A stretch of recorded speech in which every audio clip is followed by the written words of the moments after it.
Let's have a conversation. What's up? Good morning. How's everybody doing? It's Saturday. I hope everybody's weeks have been going well. I told y'all yesterday I didn't watch hardly any of the feeds. Actually, I don't even think I turned on the feeds. I just went on Twitter and, just looked up the reputable Twitter pages that I look up for information about what's going on in the game. So I woke up this morning though, and I actually spent like 2 to 3 hours reviewing some of the feeds from yesterday. So I was watching last night actually when they were doing this. All the house guests were sitting on the couches where they have the eviction night, and they were asking all these questions, all these relationship questions, centered around Blue and Jared.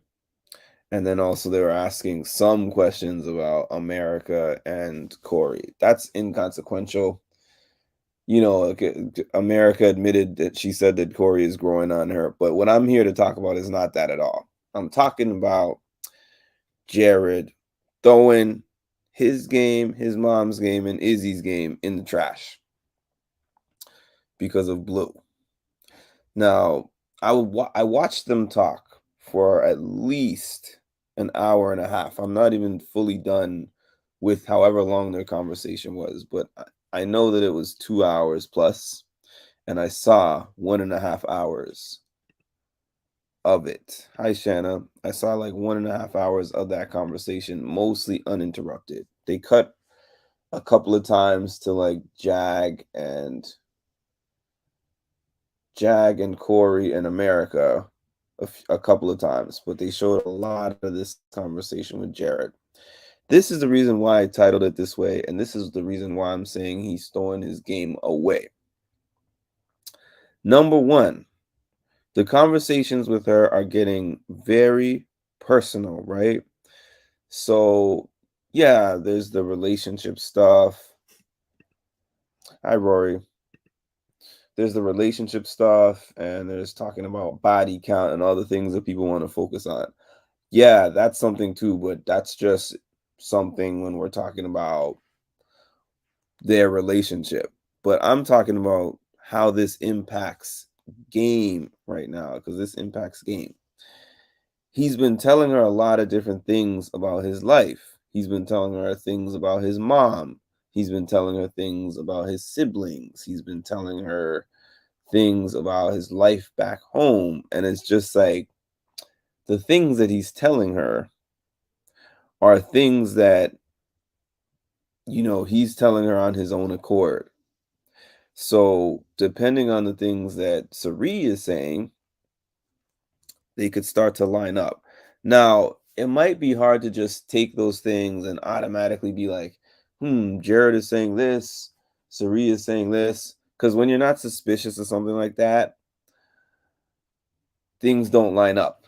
I think we've all been in that type of thing before where when you're trusting of somebody and when your mind is not even going in that direction at all, they're telling you things and you're not even connecting the dots. But then some trigger point or some specific thing makes you think. Then you go down the rabbit hole and think of all the things they've been saying. One thing that he said to her that was stupid and a critical mistake, in my opinion, is for Jared to have told Blue, I have a secret that could possibly mess us up. He's telling her, America knows the secret. Shanna, the conversation that I saw last night, gameplay was out the window. I just got off of the part.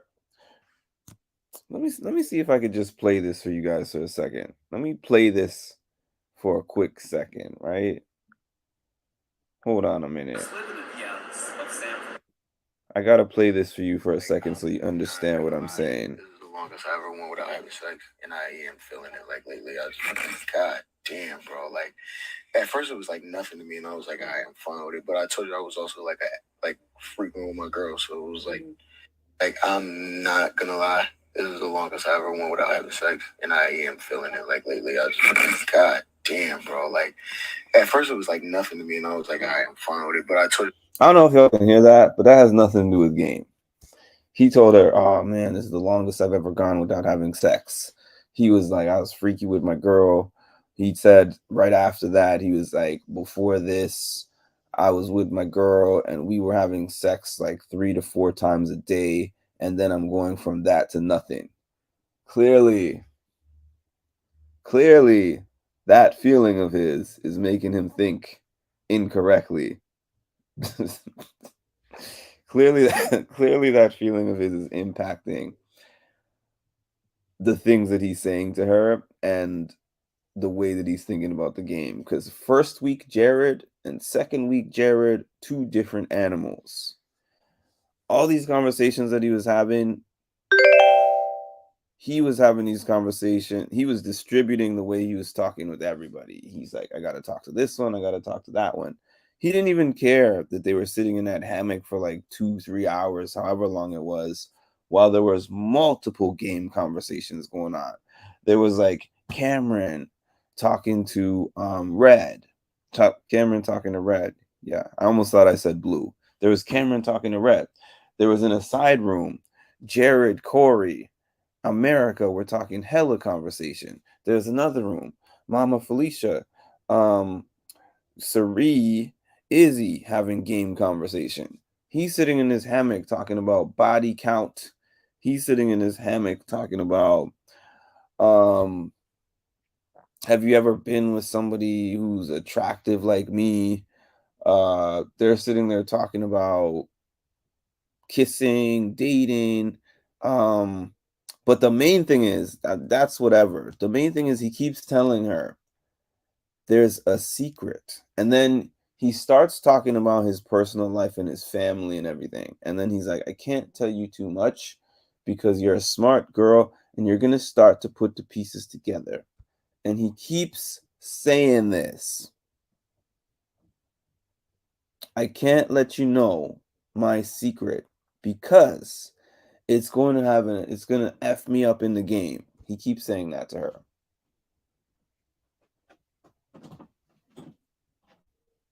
And then he's talking about he told her I almost told Riley.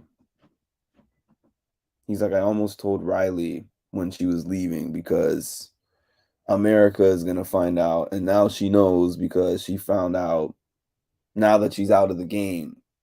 The secret is known. Even just her knowing that you have that secret is a problem. There was another thing that she said to him. They're sitting there on the hammock, his arms around her. She's rubbing his hand. She says, I have a secret too. It could mess me up in the game too. But she said, okay, so if we both make it to if we both make it to jury, are you going to tell me that? And he said, oh, yeah, definitely. Like when I'm not in the game anymore, definitely. So she says, if you tell me before jury, I will tell you my secret before jury.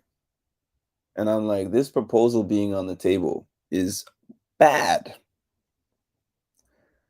To be telling, like, he's telling her, this is the longest I've ever gone without having sex. I'm feeling it. Like they're having these, now they're having these nightly, wherever meetings on the couch or on the hammock. I don't know what day it is in the house, but it's under 3 weeks. It's under 3 weeks. And to win is like what? 12 plus, maybe 13 weeks this year, over 13 weeks this year, and they're on like under week 3. And that's the way he's feeling now. I see Jared slipping. And I wonder if mom is going to talk to him I know that Izzy was talking to Cirie about the conversation that they were all having in the living room area. I'm starting to really doubt this guy's ability to keep it together.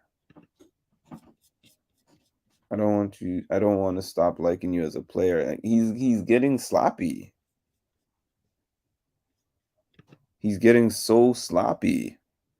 He's putting his game in jeopardy. At first I was actually liking this, showman's thing, but until he started hinting at the ultimate secret that could get him out of the game. And she would be the one to do it, I swear. As much as she likes him in the game, and they're doing whatever they're doing, she would get him out of there. She would pack him up, and he would be hurt too. Get your hormones out of this game now. He could have stayed home for this nonsense and let somebody bring another brother. Should have brought a different brother. He didn't take long to crack at all. He didn't take long to crack at all. At all. I'm curious as to how Cirie is gonna handle this, because this is getting. She would be so pissed to know that he keeps telling her that he has a secret. That he keeps telling her that he has a big secret.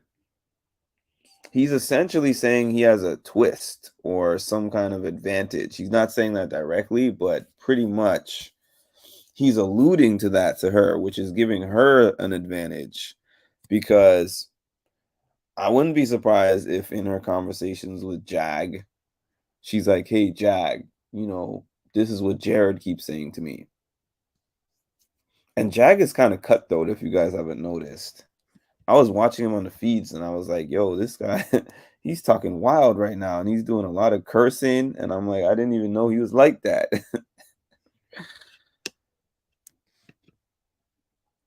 I don't see Blue being quiet about the information. Me neither. Everybody talks in the house this season. They do. There's already too many. Like, this season is weird because usually there will be a majority group. Yes, there will be a majority group that knows the backdoor plan, but they won't inform the whole group like that. They're trying to do this like whole house versus Heisem thing at this point, and it's like this whole house thing is going to be to their detriment down the line, because the more people that know the plans, because Cameron knowing the plans and Red knowing the plans, Cameron and Red now started to have this conversation last night where they were talking to each other and forming like a side plan.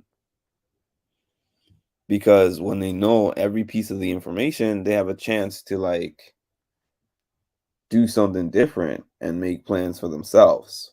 But I'm disappointed in Jared because I liked Jared coming in. I liked the concept of Jared and Cirie being in there together. It was a cool twist. But Jared, I thought he was doing too much game wise, but I still thought, based on the level of the people that are in the house right now, it is possible for him to get away with it. But what I'm seeing as his downfall right now is the feelings that he's catching for Blue and the fact that he is slipping up in terms of telling her information that she could pick up, telling her personal information about his family life and his life at home. And then he was talking about where he lives, where his mom lives, and then stopped himself and is saying like, you're smart, so if I say too much more stuff, you're gonna start picking it up. Jared. I wonder what's gonna happen when Cirie finds out. I hope Cirie finds out today and we can see on the feeds, because I'm so curious as to what she's going to tell him. Like, you need to get your head in the game. You need to get your head in the game. He's sitting here talking about potential intimacy, the way he kisses, going into the having potentially hooking up in the HOH room if one of them gets HOH. Like he's talking about all the wrong things. And then this is what it is. What they were talking about in that hammock amounts to pillow talk. And everybody knows how pillow talk goes. During the daytime, when you're sitting in the kitchen, when you're sitting on like in the rooms, when you're sitting in the bathroom, your mind is like locked in because that's kind of like work time. You're like, I know that I'm here to play a game. I know that everything that I talk about can and will be used against me. So I have to be careful and strategic in the way that I talk. Now we get to like 12 o'clock, 1 o'clock in the morning, and everybody's gone to bed. And you and somebody that you're attracted to are laying in the hammock or the couch or the bed, or wherever you're laying together. You're like, forget all this game stuff. I have needs, and I have wants, and I have hormones. And you can tell that it is impacting these conversations that he's having with Blue because he's not thinking. If he could watch back this last conversation that he just had with her before they went to bed, he would be like, what am I saying right now? But he probably wasn't even thinking like that. He's looking into her eyes. They're flirting. They're having pillow talk. This is a man, and I guess a woman too, their most vulnerable time. However, in looking at the two of them and their dynamics, this is the time where he metaphorically lets his hair down. Because Blue is kind of, I feel like Blue is kind of more consistent to who she is all the time. So when they get into these conversations, yes, she's revealing a little bit, but I still feel like she's more consistent to what she is all day. He gets into those scenarios. During the day, he's Mr. Conservative. He's talking like an old man, pretty much. He talks like an old man during the day. Like, I had to look it up, and I'm like, this guy's 25. He talks like he's 45, 50. Izzy does the same thing. I think she's like 32, and she's always like, these youngins. But when Jared gets in these situations, I think that he's not thinking clearly, and he's saying things that could mess up his game. And Blue is not actually aligned with him. That's the other thing about it. If you don't care about the game and you're there because you want to date her afterwards, all right. Seen that happen before. We've seen that happen with basically what's her name? Cody and what's her name? Can't think of her name right now, but we've seen people throw away game because they really wanted to be with somebody outside the game. But I don't think that's his goal. That's clearly not his goal coming in. And he just came into the house. I remember when he was talking about Blue early on, and he was basically like, not in as many words, but he was basically like, he thinks that Blue is just a tease. I remember him saying that to some of the guys early on, and he's like, I'm not here for none of that. I'm not here for no showman stuff. Like, I'm just here to win 750K. Like I said, we're 2-something weeks in, and he's forgetting the mission. Clearly forgetting the mission. Now I need to read the BB Network recap from last night. They give a great breakdown of what's going on in the house, showing exact time of conversations between the house guests. Yeah, I watched a lot of last night's footage when I woke up this morning because if anyone has the live feeds on Paramount Plus, you can actually go back and rewind the live feeds. Another interesting thing that I'm going to talk about before I hop off here, because I'm not going to be on here too long right now, but this conversation between Cameron and Red, where Red told Cameron about the professors. So Red told Cameron about the professors, and Red is trying to make a final two with Cameron.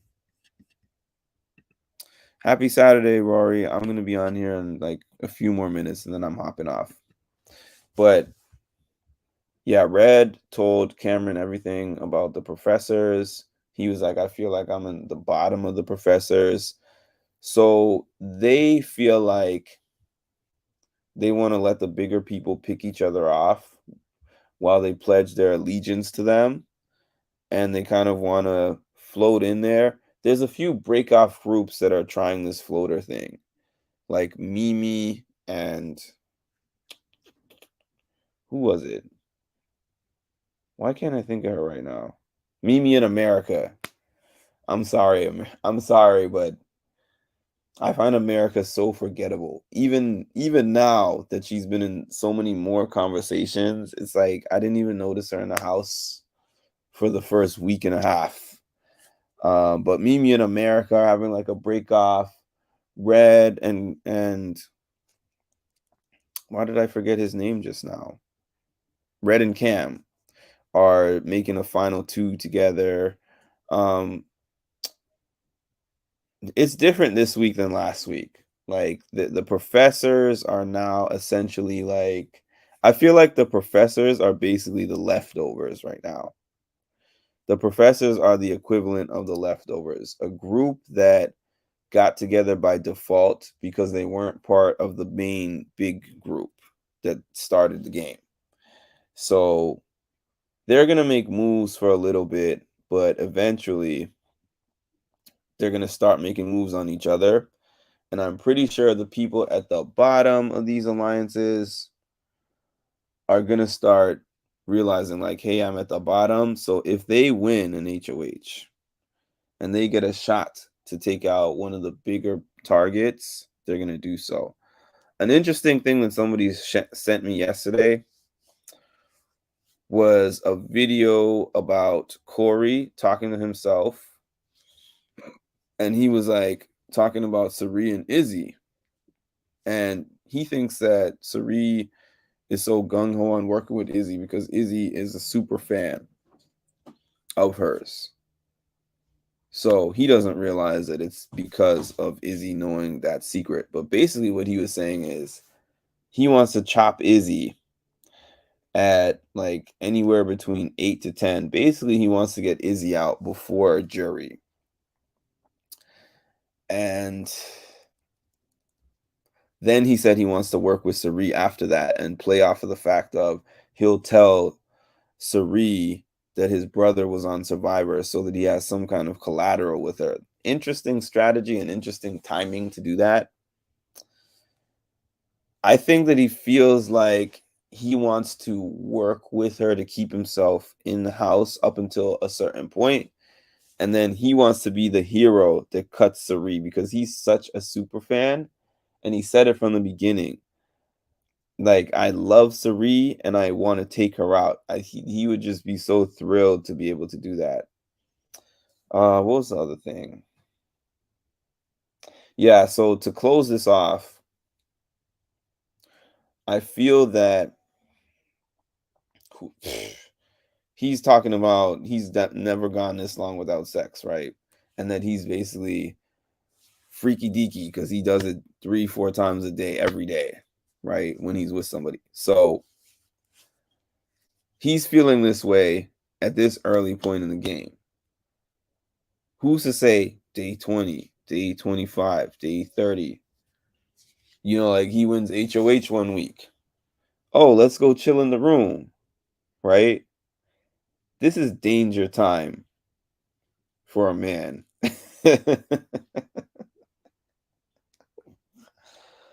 Because it's like, okay, you're like, game. I got to do what's best for the game. So one night, they go in on their urges and they just go at it, right? And then when they're done, they're laying in bed together, cuddling. And she's like, so, what's your secret again? And at this point in time, all his guards are down. And he's like, well, you can't tell anybody. You got to promise me. You can't tell anybody, because this will mess up my game. You know, Cirie is my mom. And this would be a $750,000 mistake. And it would not. The thing is, the worst part about this is,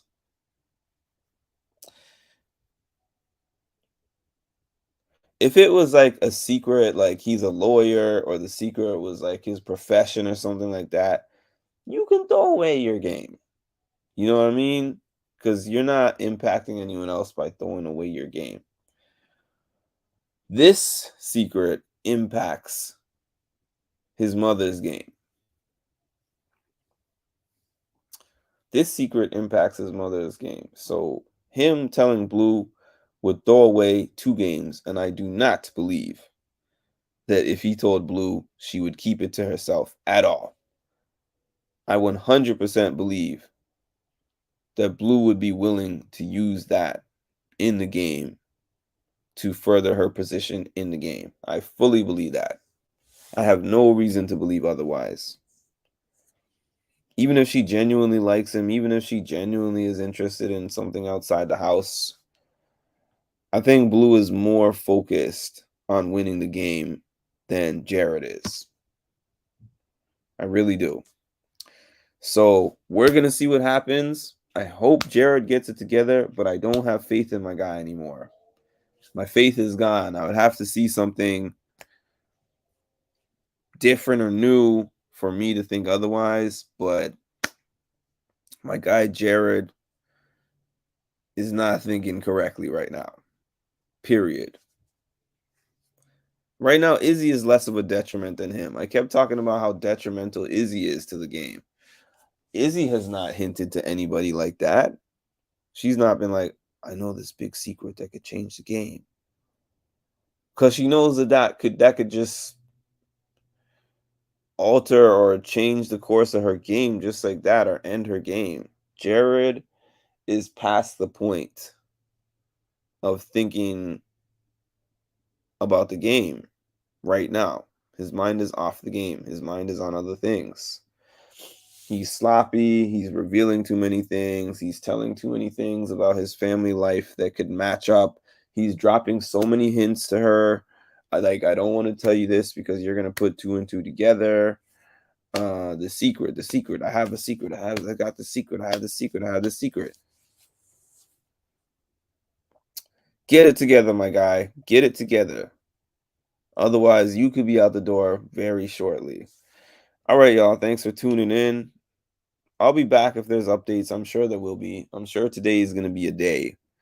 I think that they're going to do the veto today, probably. And there's going to be lots and lots to talk about. So I will jump back on later.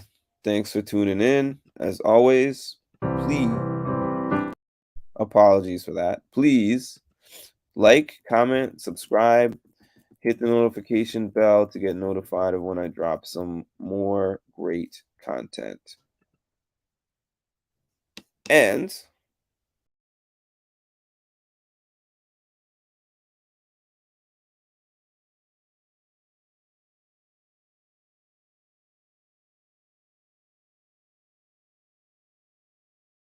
so you literally were one of my very first followers, and then when you followed me and I followed back, I was like, this dude is cool. Like, if they say talk to your manager, you just say, you know what, talk to the hand. You don't need to be on my podcast. But yeah, dude. Yeah, you do a great job. Thank you. I always get a kick out of talking with you on Patreon. You have a really good view on everything. That wasn't planned. You know what? Thank But you. I like this Canadian. I Well, like this one. well,